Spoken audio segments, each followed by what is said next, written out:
ชีวิตต้องมีอกหักและผิดหวังมีพลาดพลั้ง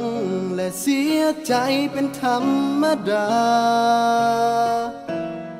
เมื่อมีความหักเข้ามาก็ต้องมีวันจากไปขอให้เข้าใจและทำใจให้ดีเถิดนาในชีวิตก็เคยมีผู้หญิงคนหนึ่งที่หักและซึ้งติดตึงฝังดวงอุลาเคยควงแขนเคยไว้ใจและบอกเคยนึกเลยว่าตลอดเวลาเจ้านั้นบ่เคยมีใจ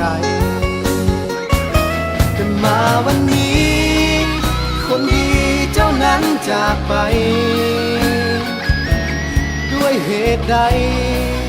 หัวใจเจ้าจึงกล้าทำหลอกให้ทุ่มเทหัวใจแล้วยังทำให้ซ้ำโอ้คนใจดำจะขอจำไปจนวันตายต่อไปนี้บ่มีเจ้าเคียงข้างกายหมดความหมายในเมื่อฮักบ่มีคุณค่าจะใช้เวลาที่เหลือลบล้างเรื่องที่ผ่านมาขอสัญญาว่าจะลืมให้ได้คนดี